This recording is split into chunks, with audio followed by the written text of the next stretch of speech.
बच्चों, आज के इस वीडियो में आपका बहुत बहुत स्वागत है। मैं आपको दोहे से आगे के प्रश्नों को कराने चल रही हूँ। दोहे से आगे के प्रश्न में दो दिया है। तरुअर फल नहीं खात है, सरोवर पियत न पान। लाइन अधूरी अधूरी छोड़ा है, उसको आप अपनी पुस्तक से लाइन पूरी कर लीजिए। और धरती की सी रीत है, शीत घाम और में, इस पंक्ति को भी आप पूरा कर लीजिए। फिर इसका भावार्थ उत्तर के रूप में जो पूछा है कि यदि हम अपने जीवन में उतार लें तो उससे क्या लाभ होंगे, वो मैं आपको लिखवाने चल रही हूँ।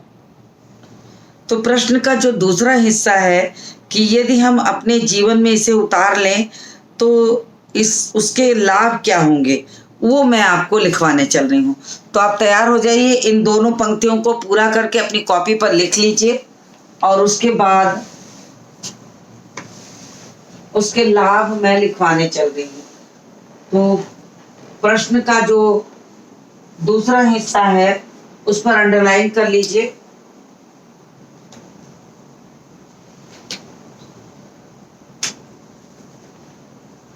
तो मैं दोहों से आगे डाल देती हूँ, यहाँ पर दोहों से आगे। अब दोहों से आगे में पंक्तियां मैं नहीं लिखूंगी, मैं सिर्फ उत्तर लिख के का लिख देती हूँ, क और खा लिख करके। आप पंक्तियां अपनी पुस्तक से पूरी कर लीजिए। तो जो पूछा है कि यदि हम अपने जीवन में इसे उतार लें तो उससे क्या फायदे हैं, क्या लाभ है। इस दोहे के माध्यम से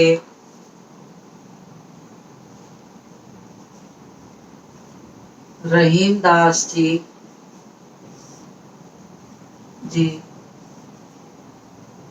कहना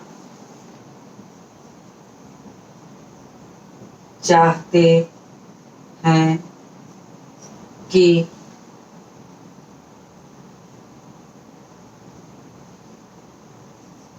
वृक्ष अपना फल नहीं खाता, सरोवर अपना पानी नहीं पीता।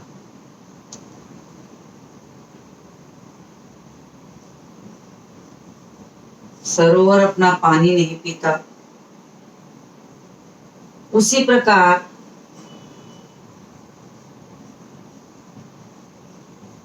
प्रकार सज्जन व्यक्ति अपने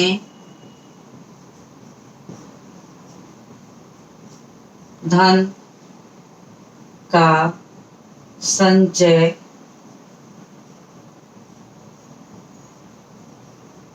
स्वयं के लिए नहीं करते।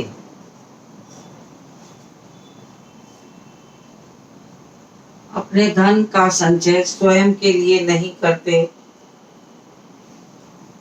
अर्थात अपने लाभ के लिए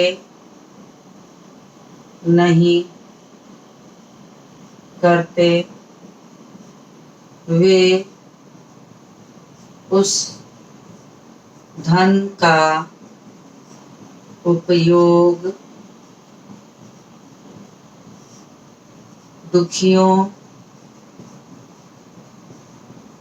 गरीबों के लिए करते हैं।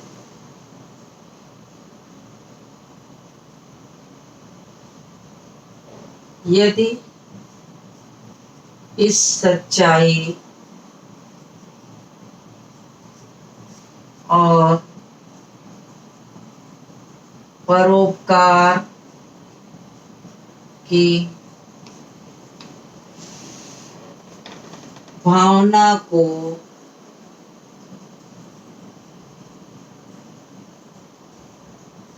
अपने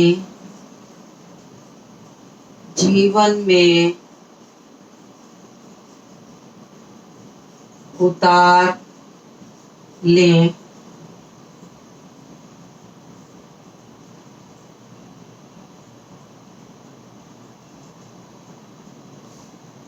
जीवन में उतार लें तो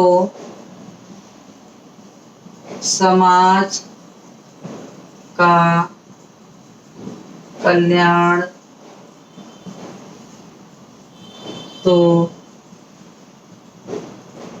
होगा ही और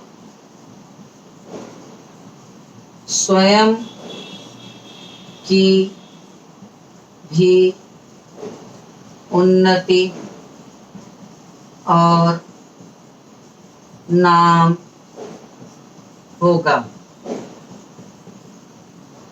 तो ये यहाँ पर कहा गया है। तो पहले वाले का मैंने बता दिया कि उसको जीवन में उतारने से क्या लाभ है। अब दूसरे को लिखती हूँ। दूसरा है, धरती की सी रीत है, शीत घाम और मेघ। इस दोहे के माध्यम से रहीम दास जी कहना चाहते हैं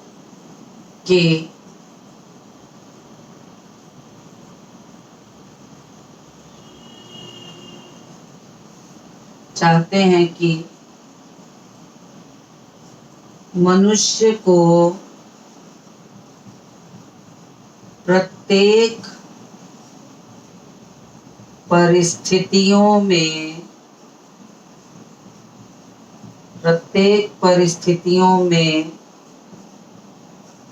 धरती के समान ही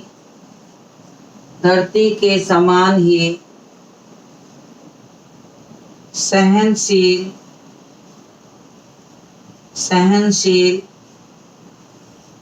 और धैर्यवान होना चाहिए।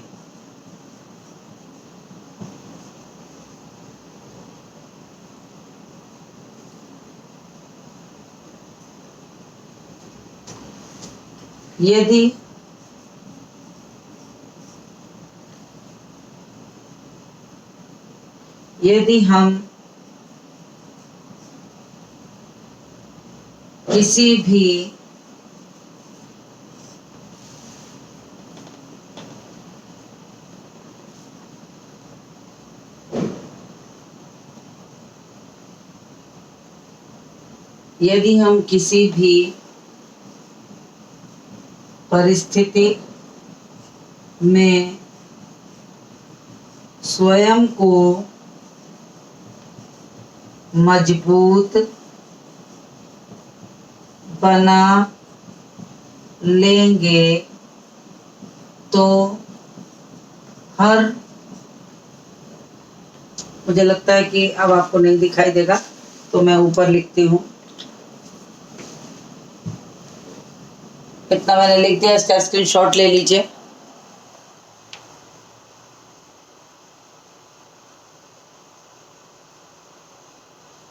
संभवतः आपने स्क्रीनशॉट ले लिया होगा। मैं इसको रब करती हूँ।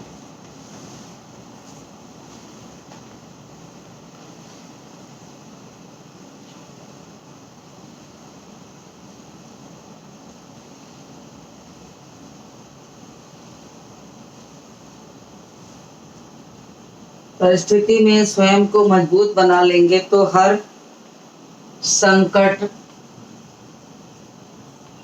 में समान रूप से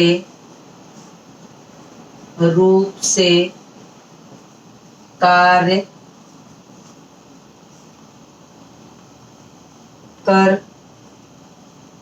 सकते हैं।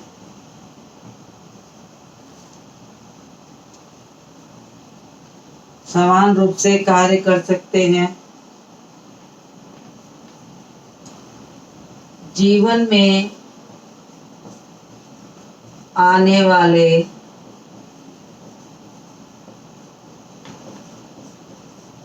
दुख सुख को सहज रूप में ग्रहण कर सकते हैं।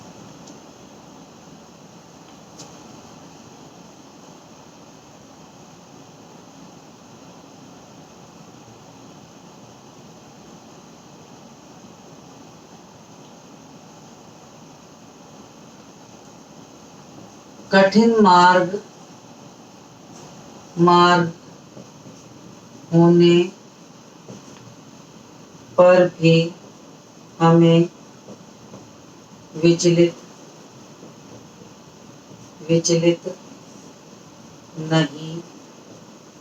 होना चाहिए। कठिन मार्ग होने पर भी हमें विचलित नहीं होना चाहिए।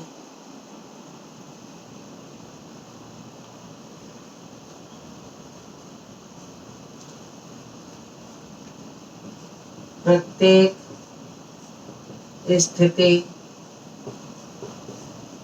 में हमें संतुष्ट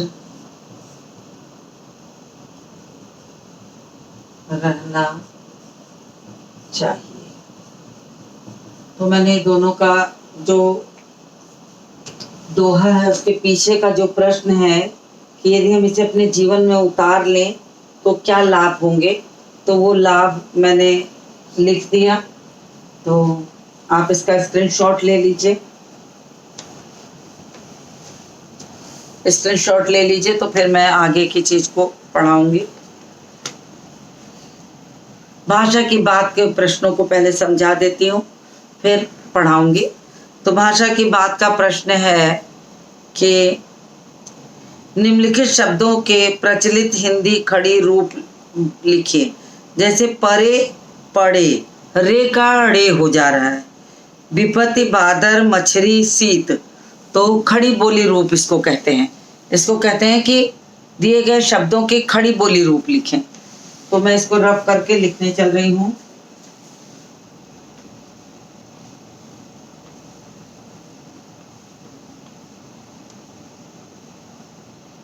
ये भी आप लिख चुके होंगे, स्क्रीनशॉट ले लीजिए। मैं इसको भी रब कर दूं तो ऊपर से लिखो।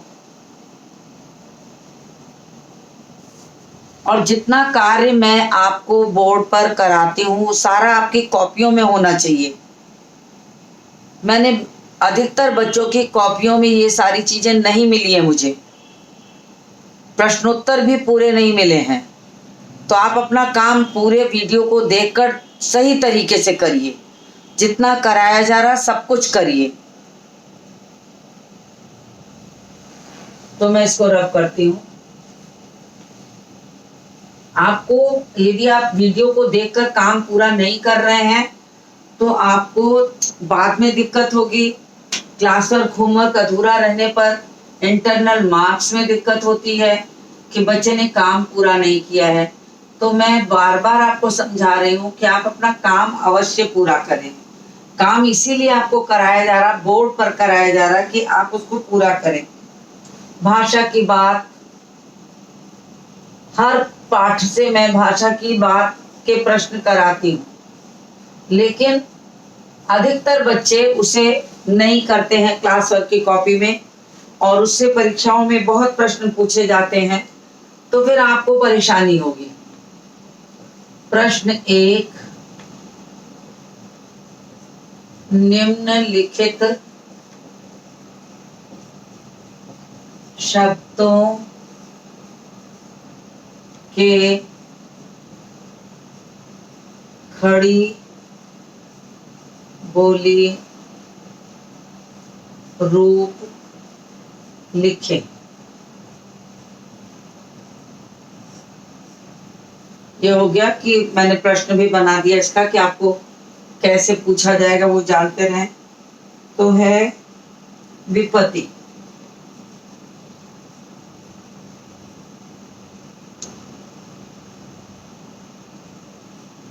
विपत्ति का हो जाएगा खड़ी बोली रूप, खड़ी बोली रूप विपत्ति।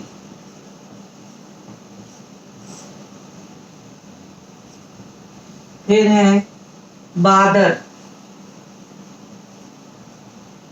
बादल का होगा बादल।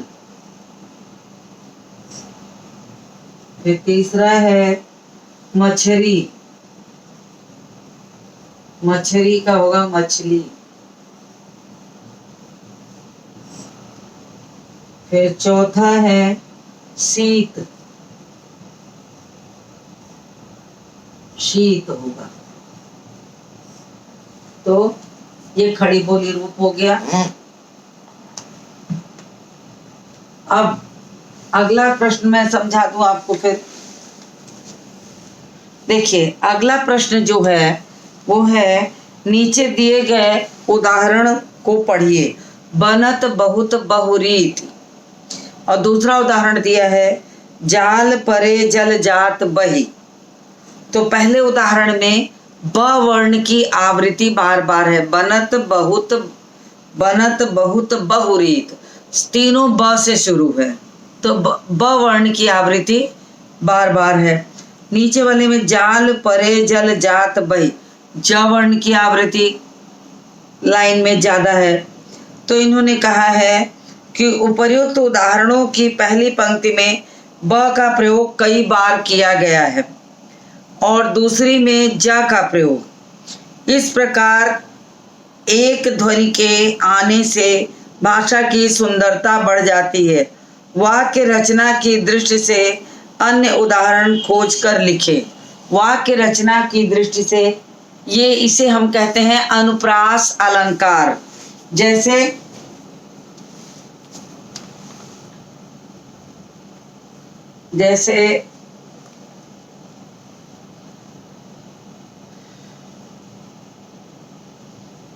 इसमें दिया है संपत्ति सचहि सुजान।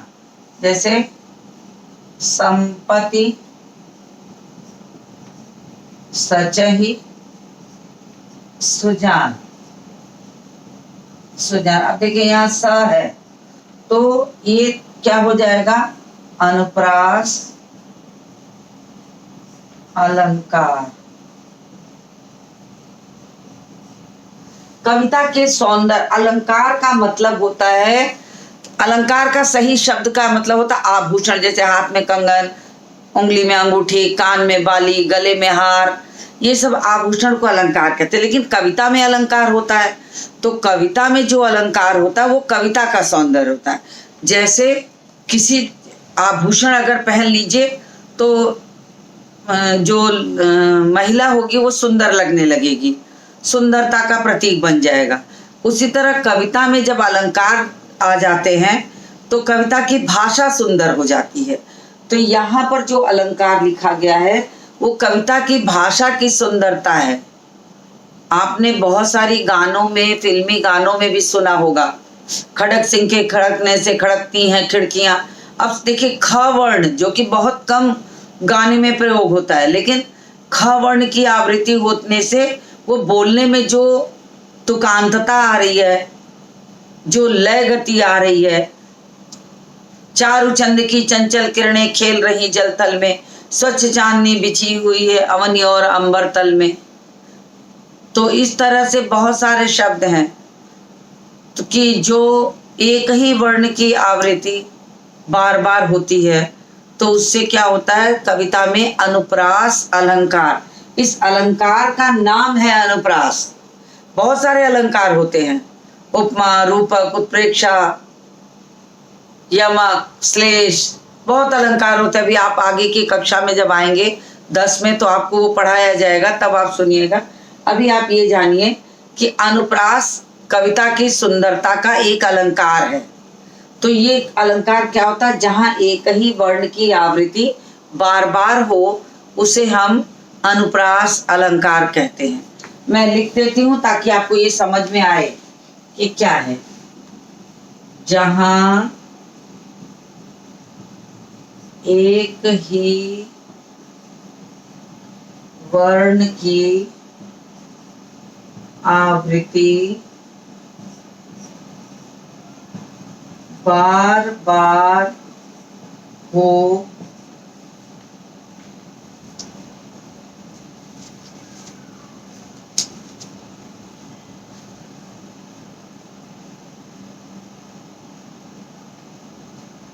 जहां एक ही वर्ण की आवृत्ति बार बार हो उसे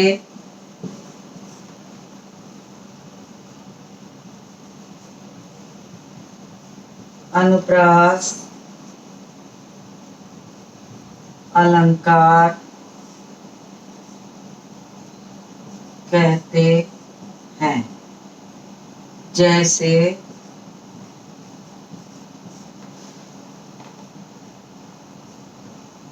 संपत्ति, सचहि, सुजान।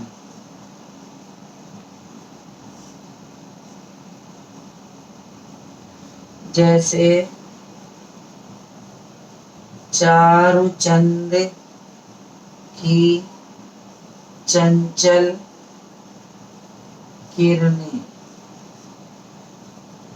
चारुचंद की चंचल किरणें खेल रही जल थल में, स्वच्छ चांदनी बिछी हुई है अवन और अंबर तल में। जैसे तरनी तनुजा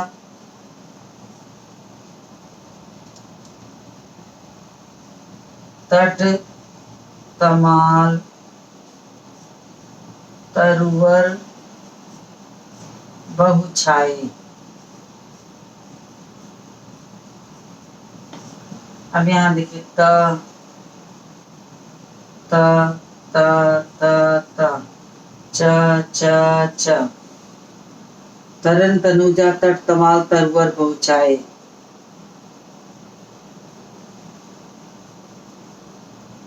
यहाँ दिखाई देगा कि नहीं पता नहीं, देखिएगा। रघुपति राघव राजा राम।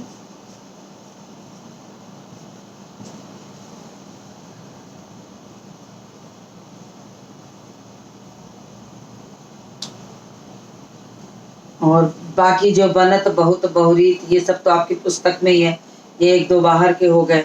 तो आपको ये होना चाहिए, मान लीजिए आपको ये परीक्षा में प्रश्न पूछा जाएगा तो आपको ये पंक्ति, इनमें से कोई भी पंक्ति दे करके आपसे ये कहा जाएगा कि आप ये बताइए कि इसमें कौन सा अलंकार है। अब आपको ऑप्शन में दिया रहेगा कि अनुप्रास, यमक, श्लेष, उपमा, अन्योक्ति, जो भी दिया हो। अगर आपको ये पता है कि एक ही वर्ण की आवृत्ति से अनुप्रास होता है तो आप आराम से उसका उत्तर अनुप्रास लगा सकते हैं। तो ये छोटी छोटी चीज़ों को आपको ध्यान में रखना चाहिए, तब आपको अतिरिक्त ज्ञान भी मिलेगा। और साथ ही तो मैं सोच रही हूँ कि कुछ इस पर आपको प्रश्न दे दूं अलग से।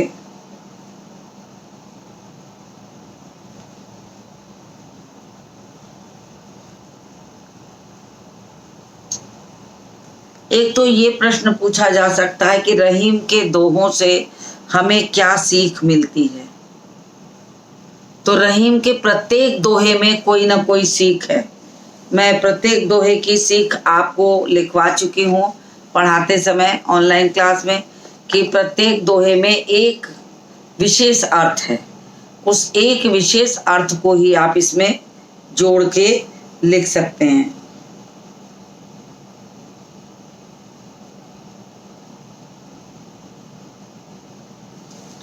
तो कुछ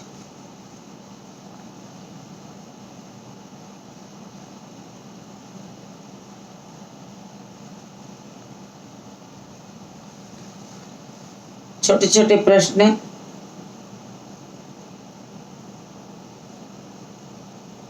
सोच रही हूँ कि आपको और करा दूं। एक बार मैं सोच रही हूँ कि आपको दोहों की पुनरावृत्ति अर्थ के रूप में, सारांश के रूप में करा दूं, जो आपको इस प्रश्न के उत्तर में काम आएगी कि रहीम के दोहे से क्या सीख मिलती है।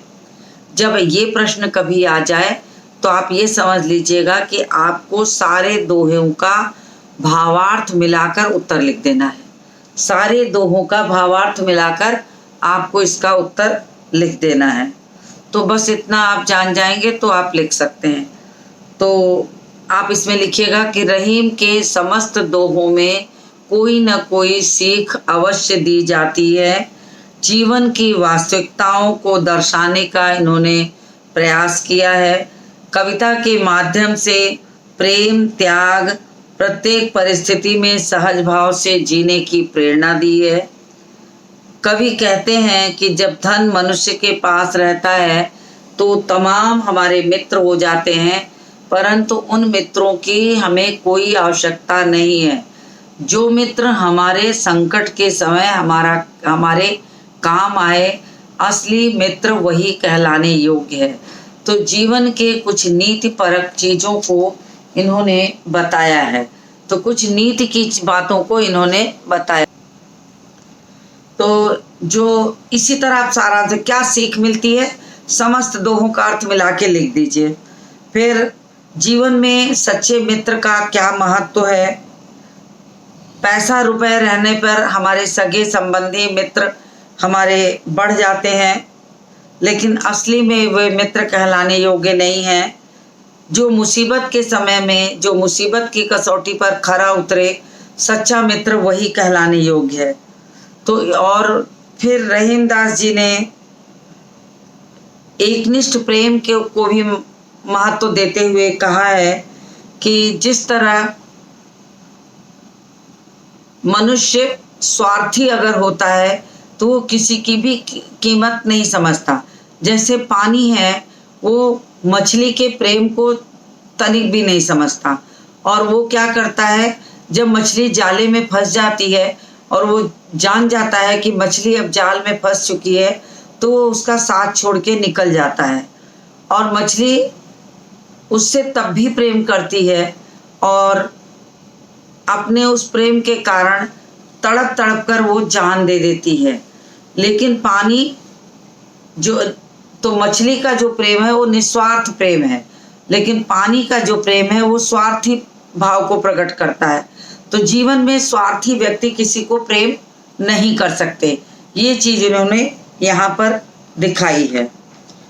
तो ऐसे ही प्रत्येक दोहों की सीख को मिलाकर आप रहीम के, अगर प्रश्न आ जाए कि रहीम के दोहों से हमें क्या सीख मिलती है, तो सारे दोहों की लाइन को लिख दीजिए। फिर उसके बाद बताइए कि मनुष्य का जीवन परोपकार के लिए बना है।